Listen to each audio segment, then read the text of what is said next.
এই বর্ষার ঠান্ডার মধ্যে গরম গরম সেমুইয়ের পায়েস কারই না ভালো লাগে। তো চলো, আজ আমি তোমাদের সাথে শেয়ার করব যে আমি কিভাবে সেমুইয়ের পায়েস বানালাম। সবচেয়ে প্রথমে গ্যাসটাকে জ্বালিয়ে তারপর কড়াইটা বসিয়ে এই রাখা জলটা মরিয়ে নিলাম। আর আরেকটা ওভেনে আমি দুধটা বসিয়ে দিলাম একটু ফোটার জন্য। কড়াইয়ের মধ্যে অল্প করে ঘি দিয়ে জাস্ট ঘিটা একটু গরম করে নিলাম। আর ভাঙা কাজু আর কিশমিশ ওর মধ্যে ছড়িয়ে সেগুলোকে ভালো করে একটু আঁচ করে নিলাম। খুন্তি করে কিছুক্ষণ নাড়াচাড়া করার পর যে সেমুইটা আমি তুলে রেখেছিলাম সেই সেমুইটা আমি কড়াইয়ের মধ্যে দিয়ে দিলাম। এই সেমুইটাকে কিন্তু ভালো করে ফ্রাই করতে হবে। সেমুইয়ের পায়েস আমি এর আগে কোনোদিনই হাতে বানাইনি। একটু রিস্ক এটা আমার নিয়ে ফার্স্ট আর টাইম। কিছুটা ইউটিউবের সাহায্য নিয়ে নেমে পড়লাম মাঠে। আমি জানতাম সেমুইয়ের পায়েস বানানোটা খুব একটা কঠিন কিছু না, আর সত্যিই তাই। জাস্ট এগুলো হালকা করে ফ্রাই হয়ে যাওয়ার পর যে দুধটা ওখানে গরম হয়েছিল ওই দুধটা কিন্তু পুরোটাই কড়াইয়ের মধ্যে ঢেলে দিতে হবে। কারণ পায়েসটা যখন ফুটবে তখন কিন্তু অনেকটাই দুধ মরবে।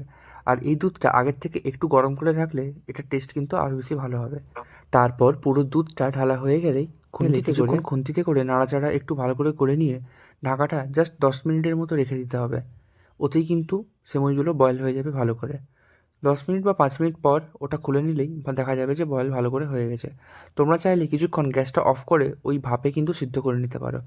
আর তারপর নিজের পরিমাণ মতো চিনি মিশিয়ে পায়েসটা রেডি করে নাও সার্ভ করার জন্য। পায়েসটা খেতে কিন্তু খুবই সুন্দর হয়েছিল। আমি কিন্তু চিনির পরিমাণটা একটু কমই ইউজ করি, কারণ কম চিনিতে অবশ্যই খাবারের স্বাদ বেশি ভালো হয়। আর এই ছিল আমার রাতের মেনু।